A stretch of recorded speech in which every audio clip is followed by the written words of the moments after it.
because she knew that she was going to be pregnant and that she wouldn't be able to come, start flying. And she figured that if she came out, she'd be able to spend time with us and his family. Okay. So that everybody could see the kids for the summer and do whatever, we could do. We all were planning on like going to the beach at the end of because Chris was coming out the last week. And we were all planning his family and everybody, go to the beach and everybody have a good time. Chris Watts never... How well can you really know the person who sleeps beside you every single night? When someone shares your bed for years, raises your children, and smiles for every family photograph, is it possible that a complete stranger has been living quietly behind that face the entire time? And if the people who loved him most never sensed a shred of danger, what hope did anyone else have of seeing what was coming? These are the questions that sit at the very center of the story you are about to hear. Because on an ordinary street in Colorado, a pregnant mother and her 2 little girls vanished before sunrise, leaving behind almost everything that had ever mattered to them. The man who reported them gone wore the expression of a heartbroken husband and a devoted father, and for a brief window of time, an entire country believed every word he said. What truly happened inside that home in the darkness before dawn, and why not one warning sign was ever assembled until it was far too late, is something you will struggle to find honestly explained anywhere else. So stay close, because by the time this is over, the details that nobody connected in the moment are going to line up right in front of you, one careful piece at a time. Before we go any deeper, if you want this case unraveled with patience and nothing important left out, take a second to press that like button and subscribe to True Crime Vic, because what you are watching is only the first half of a story that grows heavier with every layer we peel away. To understand how 3 lives could disappear so completely, you first have to understand who Shanann Watts was, and just how far she had traveled to build the life that would eventually be stolen from her. Born in New Jersey and raised in a tight-knit family in North Carolina, Shanann grew into a woman her friends described as driven, warm, and relentlessly determined. She was the kind of person who threw herself fully into whatever she loved, whether that was her family, her friendships, or the small business she was slowly building from her kitchen table. But behind her energy was a body that often fought against her. For years she battled lupus, an unpredictable autoimmune condition that could leave her exhausted and in pain. She lived with migraines that stole entire days, and with fibromyalgia that made even simple movement feel like a struggle. None of it stopped her. If anything, it seemed to sharpen her hunger to make every moment count. It was during one of those harder chapters of her life that a man from her home state reached out to her online. His name was Chris Watts. He was quiet, tall, and steady, in a way that felt reassuring rather than dull. Where Shanann was loud and expressive, he was reserved, the sort of man who preferred to listen instead of speak. To the people around them, they seemed to balance each other out. She would later tell her family that during some of her worst days, when her head pounded so violently that she could barely stay upright, he would sit with her for hours and let her rest against him without moving an inch, without complaint, without ever, making her feel like a burden. For a woman who had spent so much time feeling let down by her own body, that kind of patience felt like proof that she had finally found someone safe. They married, and before long they made a decision that would reshape everything. Friends had told them that a drier, warmer climate might ease the toll her illnesses took on her body, and so the couple packed up their lives in North Carolina and moved west to Colorado. It was a fresh start in every sense. Chris found work quickly thanks to his skills as a mechanic, eventually landing a job as an operator with a large oil and gas company. Shanann, meanwhile, poured herself into selling health and wellness products for a direct marketing company, building a following online and turning her own transformation into a business. To the outside world, they looked like a young couple chasing the American dream and catching it. Their family grew inside that dream. In 2013, their first daughter arrived, a bright, expressive little girl named Bella. 2 years later came a second daughter, Celeste, a spirited child everyone called Cece. The two sisters could not have been more different, and their parents adored that about them. Bella was thoughtful and gentle, the kind of child who noticed everything. Cece was fearless, a tomboy at heart, forever trying to keep pace with her older sister. Shanann built her family's entire world around routine and structure. The girls napped at the same time each day, ate at the same hours, and lived by a schedule so consistent that her own parents would sometimes gently tease her about how tightly she ran the household. To her, that order was love. It was the way she kept everything from falling apart when her health tried to pull her down, and she documented all of it. Shanann shared her life openly, filling her phone with thousands of photographs and videos of birthdays, milestones, ordinary afternoons, and quiet family moments.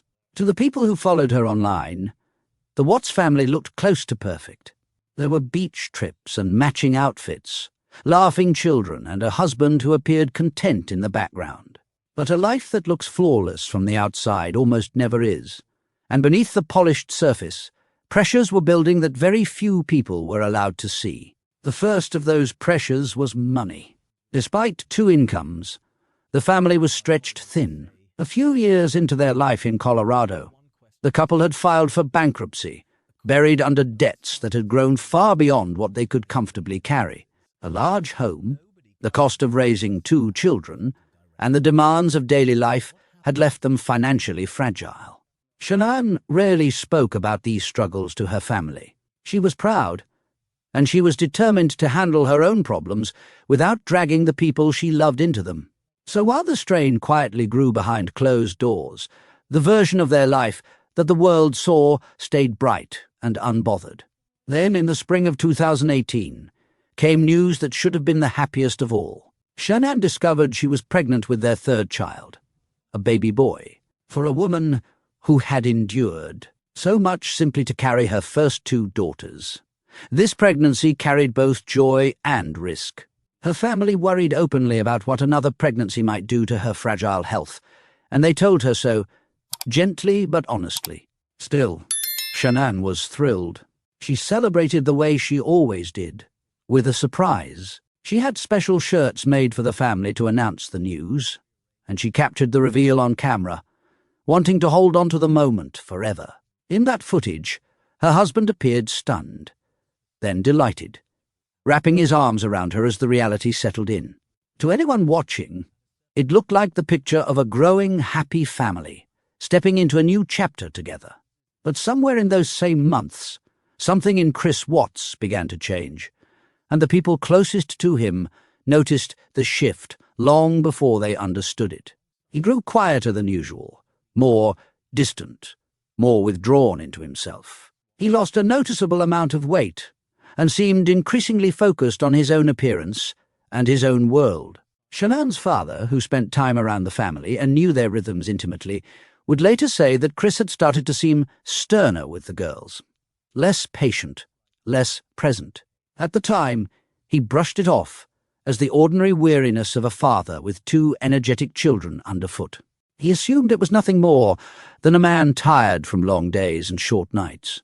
But small changes have a way of looking very different in hindsight, once you know what they were quietly leading toward. During that summer, while Shanann and the girls travelled to spend extended time with family, the distance between the couple grew in ways that would only become clear much later. Shanann kept the connection alive the way she always did, through nightly video calls so the children could see their father, and he could see them. Yet those calls did not always feel right to the people watching them. There were moments when Shanann seemed to be pulling his attention back toward the screen. Moments where he appeared to be somewhere else entirely, present in body but absent in spirit. Her family caught glimpses of a strain they could not name, small flickers of tension that felt out of place for a couple who had always seemed so solid. There were other signs too, scattered and easy to dismiss on their own, but harder to ignore once gathered together. On one occasion, Shanann grew uneasy after noticing an unusually expensive dinner charge on the family's shared finances. It was the sort of small detail that might mean nothing at all, yet it landed wrong with her, planting a seed of doubt she could not quite shake. Around the same period, her husband quietly stepped back from the social media presence that had once tied so many of the family's memories together, deactivating his account and offering only a vague explanation about being tired of it. And there was the matter of a vehicle being moved and parked out of its usual place at odd times, a habit that struck those who noticed it as strange, though no one could say exactly why. Individually, none of these things proved anything. Together they formed the faint outline of a picture no one was ready to look at. Into that already tense atmosphere came a painful family conflict that summer, one that revealed just how fragile things had become beneath the surface. Shanann and the girls were staying with relatives, and one of her daughters carried a severe, potentially life-threatening allergy to nuts, a condition serious enough that the little girl had to keep emergency medication with her at all times. Shanann was fiercely protective about it, asking everyone in the family's orbit to clear away anything that might put her child at risk. According to her father, a serious dispute erupted when that boundary was not respected during a visit, when foods containing the very ingredients her daughter reacted to were left within reach. The argument that followed was heated and deeply upsetting. And what stayed with Shanann most was not just the danger itself, but how differently the two families treated her fear. To her, it was a mother protecting her child's life. To others, it was dismissed as something far less urgent. Her father would later reflect that the way her husband reacted to that conflict, calm to the point of detachment while she was frightened and furious, should have told them something. At the time, though, it simply passed, folded into the ordinary friction of family life, and no one recognized it for the warning it may have been. By August of 2018, Shanann was away on a business trip, traveling for the company she had worked so hard to build. She was surrounded by colleagues and friends, still glowing about her pregnancy, still snapping photos, still living the outwardly joyful life she had always shown the world.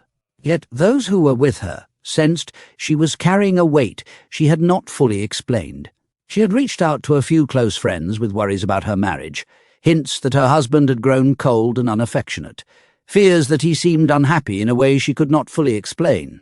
She poured some of that heartache into a long, honest message to him, telling him how much his emotional distance hurt, how alone she felt while carrying their third child. Whatever answers she hoped for, she did not seem to receive them. And still publicly, she smiled. She kept moving forward, because that was who she was. In the very early hours of a Monday morning, that trip came to an end. A friend and co-worker drove Shanann home, dropping her off at the family's house in the dead of night, somewhere around 2 a.m.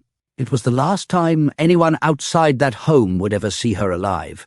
She stepped through the door of the place where her children slept, and her husband waited, exhausted from travel, pregnant, and unaware of how few hours she had left. From the outside, it was simply a tired mother returning home. From the inside, it was the beginning of the end. When morning came, the ordinary rhythm of the family's life should have resumed. There were plans that day. Shanann was expected at a prenatal appointment, a routine check for the baby she was carrying, the kind of thing she would never carelessly skip. She was also meant to take her eldest daughter to begin a new chapter at school, a milestone she had been genuinely excited about. But that morning, Shanann did not arrive where she was supposed to be. She did not answer the calls that came in. She did not respond to the messages. And for the people who knew her best, that silence was not just unusual. It was alarming in a way that defied explanation. Her mother tried again and again to reach her, growing more anxious with every unanswered ring.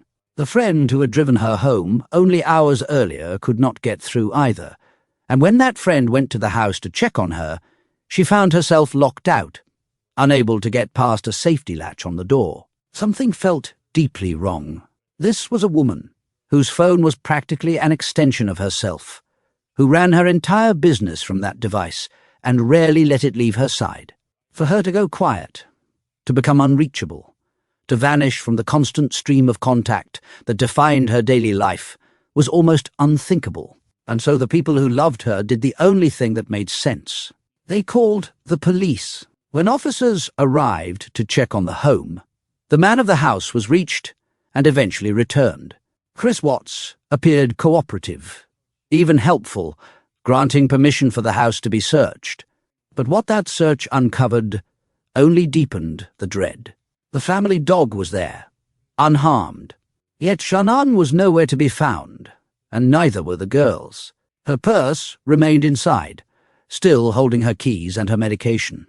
Her phone was discovered, tucked between the cushions of the couch, left behind in a way that made no sense for a woman who guarded it so carefully. Her car sat in the garage, the children's car seats still fastened inside, and on a bedside table, investigators would find her wedding ring, removed and set aside.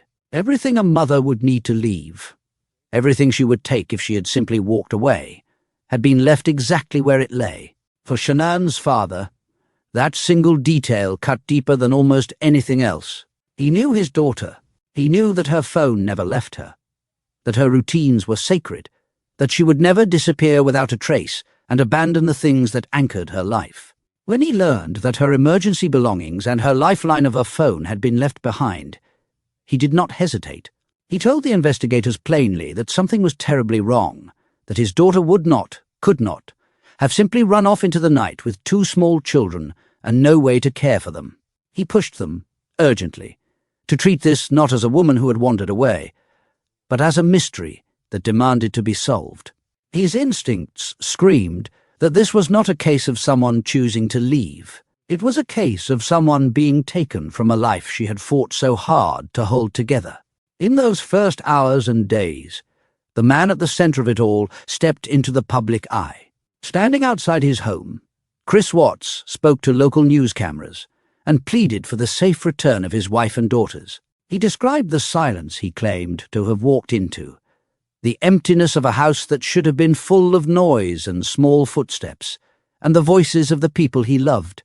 He spoke of missing their smiles, of wanting them home, of the unbearable knot. Knowing, to many who watched, he looked like a devastated husband and father, a man broken by the sudden loss of his entire family. His words were careful, his tone subdued, his grief seemingly written across his face, and for a short time, the public sympathy flowed toward him. But not everyone was convinced. Something in the way he carried himself struck certain observers as slightly off, a fraction out of step with the raw panic one might expect from a man whose pregnant wife and children had genuinely disappeared.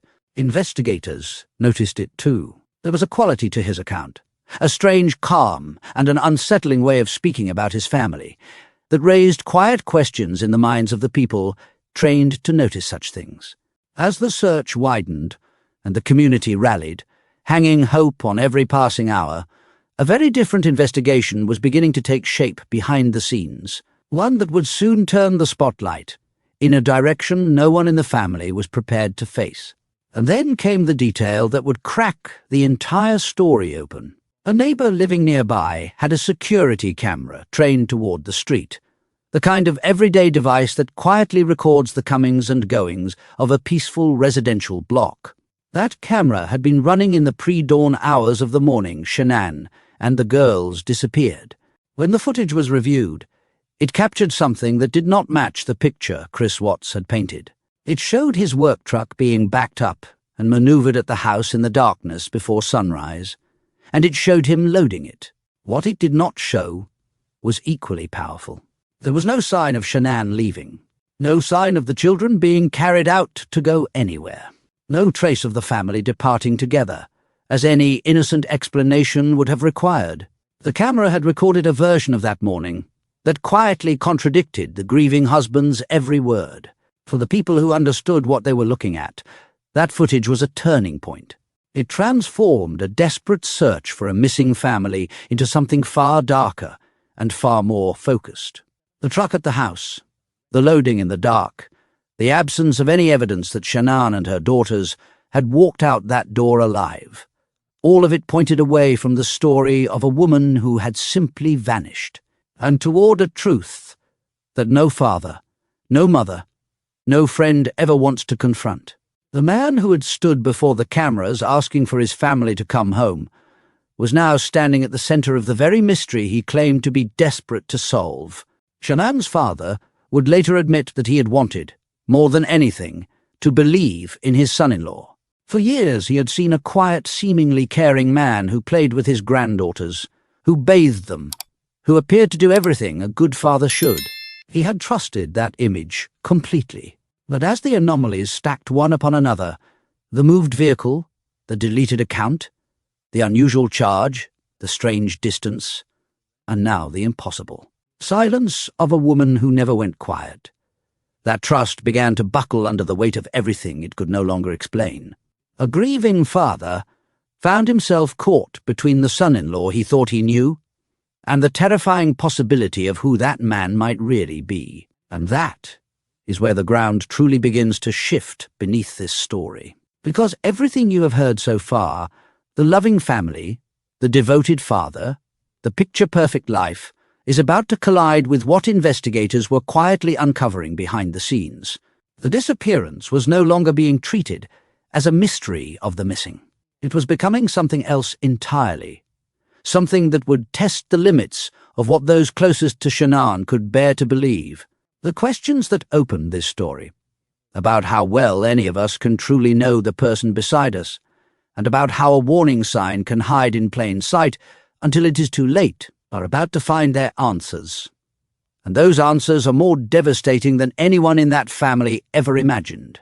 That is where we will pick up in the next part, where the careful mask begins to slip, where the search for a missing family turns toward a truth hidden in plain sight, and where the full weight of what happened inside that Colorado home finally comes into focus. If you want to see exactly how it all unraveled, and how the man who begged for his family's return became the person investigators could no longer look away from, make sure you hit that like button and subscribe to True Crime Vic right now, so you do not miss the conclusion of a story that only gets more haunting from here.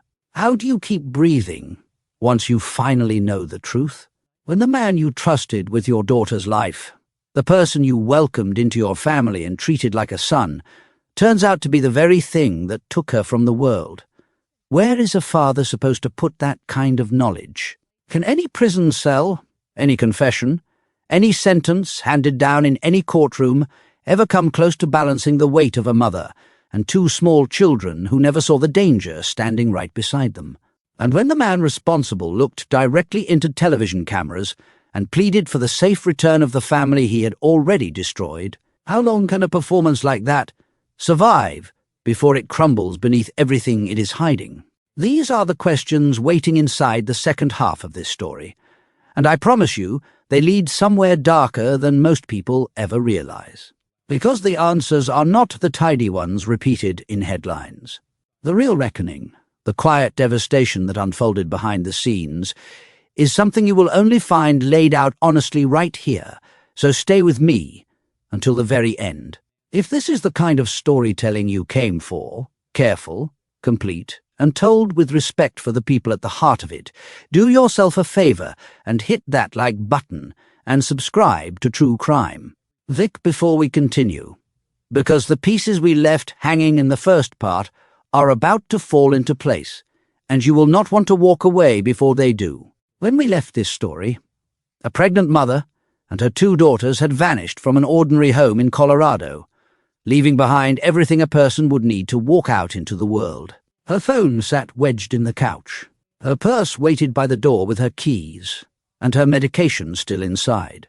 Her car remained in the garage with the children's seats fastened and empty, and a neighbor's security camera had quietly captured a version of that pre-dawn morning that did not match a single word her husband had spoken to the public. For most of the people watching from the outside, hope was still alive. But for the man who had raised the missing woman, something colder had already taken root, and he could not shake it. Shanann's father would later be honest about the moment his heart turned. He wanted, more than anything in the world, to believe there was an innocent explanation. For years, he had looked at his son-in-law and seen a quiet, steady man who bathed his daughters, played with them, and appeared to give them everything a father should. He had defended that image even as the questions piled up, telling anyone who asked that he could not, in good conscience, call the man a villain based on the memories he actually carried. Yet the instant he learned that his daughter's phone, her lifeline, the device that never left her side, had been abandoned in that house, and that her husband had been the last person known to be with her, a certainty settled over him that he could not argue away. In his own words, he knew that something terrible had already been done, and that the frantic search everyone else was clinging to was chasing a hope that no longer existed. To understand why that certainty cut so deep, you have to understand the woman at the center of it, because Shanann Watts was not someone who broke or bent easily. From the time she was a teenager, she had been relentless. Those who knew her described a person who simply did not stop, who threw herself into work and family with a drive that bordered on unstoppable. Long before Colorado, before marriage, before children, she had built a life for herself in North Carolina through sheer force of will. She had owned and made a home of her own, managing it independently, proving to everyone around her that she could stand entirely on her own 2 feet. She was, by every account, from the people who loved her, a fighter in the truest sense of the word, and she had plenty to fight.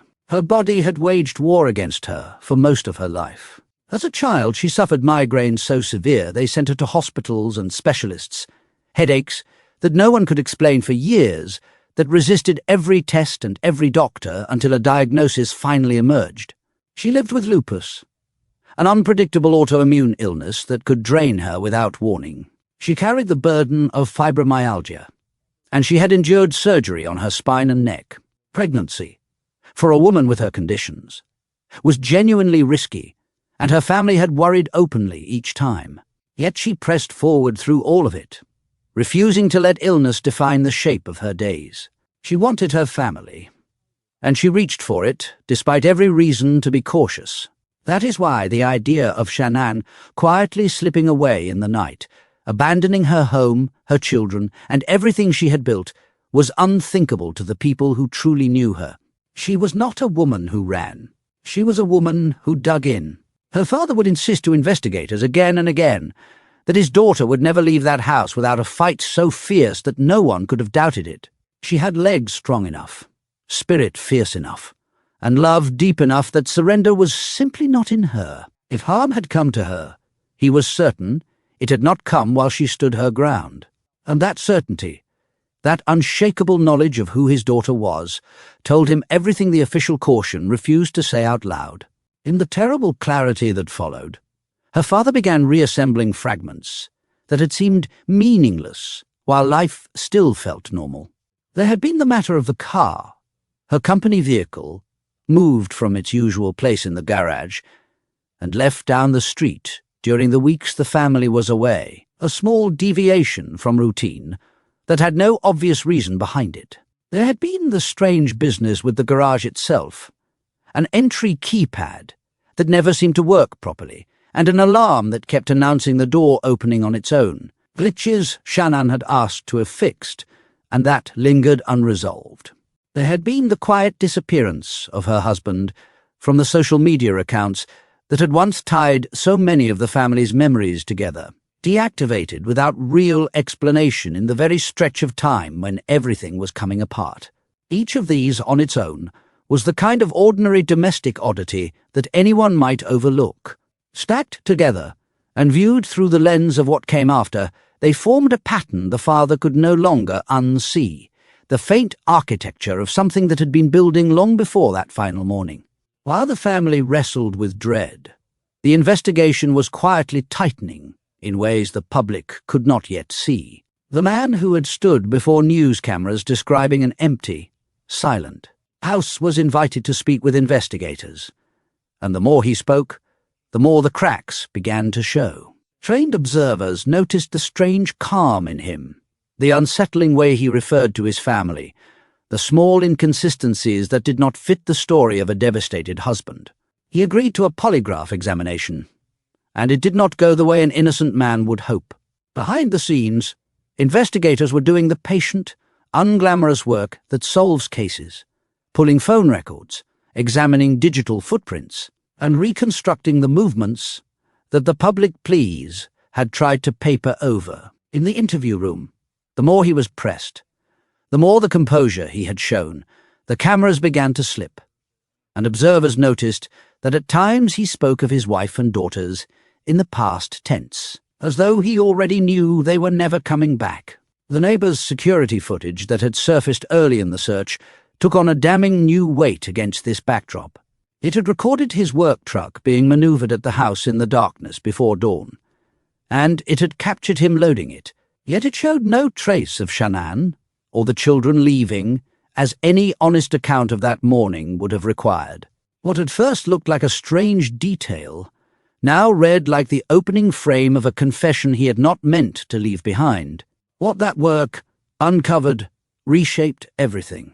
The image of a faithful family man began to dissolve as investigators learned that in the months before the disappearance, Chris Watts had been living a second life. He had entered into a relationship with a co-worker, a woman he had led to believe he was single and moving on from a marriage that was ending. While his pregnant wife travelled and worked and documented their family for the world to see, he had been building something entirely separate in the shadows. The woman involved, once she understood that a real family had gone missing and that the man she knew had lied about who he truly was, came forward to authorities herself. She cooperated fully, and investigators ultimately concluded she had been deceived rather than complicit. Another person manipulated by a man who had grown skilled at wearing whatever face a situation required. Layered beneath the betrayal was the pressure of money. The family had struggled financially for years, carrying debts heavy enough to have forced them into bankruptcy earlier in their time in Colorado. A large home, the cost of raising 2 young children, and the arrival of a third on the way had stretched an already strained life to its limits. Investigators would come to see that financial desperation, tangled together with the affair and the wish for a different existence, formed the pressure cooker in which an unthinkable decision took shape. None of it excused anything, but it began to explain how an ordinary-looking life had quietly curdled into something monstrous. Then came the part that no family should ever have to hear. As the walls closed in, the account offered by Chris Watts shifted into something grotesque. Rather than admitting the truth, he tried to shift the blame onto Shanann herself, spinning a version of events in which she had harmed their children and he had reacted in the aftermath. It was a lie, and a cruel one, an attempt to smear the very woman he had already silenced. For her father, hearing that story was almost unbearable in a different way than the loss itself. He knew his daughter. He knew she had built her entire existence around protecting those little girls, that her devotion to them was the defining truth of her life. The suggestion that she could ever hurt them was not just false to him, it was an insult layered on top of a wound that would never close. He recognized immediately that the man was only digging himself deeper, adding fuel to a fire that was already consuming him. The truth, when it fully emerged, was worse than the family had let themselves imagine. Investigators, following the evidence and the reconstructed timeline, were led to a remote work site, far from the family's suburban neighborhood. The kind of isolated location, tied to the oil and gas industry that employed him. There in the earth, and among the equipment, they made the discoveries that ended all hope. Shanann's body was recovered from a shallow grave. Her 2 daughters, Bella and Celeste, were found nearby, hidden in a way so cold and deliberate that it stunned even seasoned investigators. The details are difficult to speak aloud, and they deserve to be handled with care rather than sensationalized, but the essential truth is this. A father who had woken up that morning as an ordinary man had, by nightfall, become the sole reason his entire family was gone from the earth. In the days that followed, the mask fell away completely. The man who had begged for his family's return, who had spoken of missing their smiles and the emptiness of his home, was arrested and charged. The community that had rallied around the search, that had shared his photographs and prayed for a safe outcome, was left reeling. The public that had briefly extended its sympathy recoiled as the truth spread through news reports and living rooms across the country. Neighbors who had watched him plead on camera now understood that they had witnessed a performance rather than genuine grief. And in November of 2018, rather than face a trial that would force every horrifying detail into open court, Chris Watts pleaded guilty. He admitted to multiple counts of first-degree murder, to the killing of his 2 children, to the unlawful termination of his wife's pregnancy, and to the tampering that followed as he tried to hide what he had done. There would be no drawn-out battle over guilt or innocence. He accepted responsibility in the only way the law could compel, and the outcome was as absolute as the crime. The sentence handed down reflected the scale of what he had taken. He received multiple life terms in prison, without any possibility of parole, several of them ordered to be served one after another, alongside additional years for the other crimes he had committed. He was sent away to serve out those sentences behind bars, removed from the world he had shattered. And months later, in a lengthy interview conducted inside prison, the final pretense collapsed.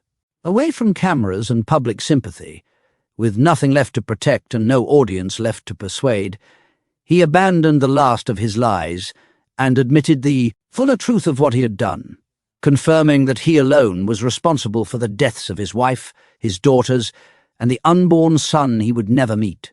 The story he had once tried to pin on Shanann was revealed for exactly what it had always been, a final cruelty aimed at a woman who could no longer defend herself. And with that admission, the last shred of doubt anyone might have clung to was gone. But sentences and confessions, however complete, do not restore what was lost, and they do not answer the question that haunts a family in the quiet hours. For the people who loved Shanann, Bella, and Celeste, the legal resolution was not an ending so much as the beginning of a lifetime of trying to understand something that resists understanding. Her father, in the aftermath, found himself doing what so many survivors do. He replayed every memory, searching the past for the warning he felt he should have caught. He thought about the way his son-in-law had grown sterner with the girls in those final months, a change he had brushed off at the time as nothing more than the ordinary weariness of fatherhood. He thought about the small oddities, the moved car, the vanished social media, the excuses that had seemed harmless in the moment. He turned each one over again and again, wondering whether any of it could have been a signal he had missed. The honest and painful answer is that these were the reflections of a heartbroken man trying to make sense of the senseless, not a map that anyone could have realistically followed in time. Family annihilations of this kind are so rare, and so at odds with everything we expect from a parent, that they routinely blindside the people closest to them.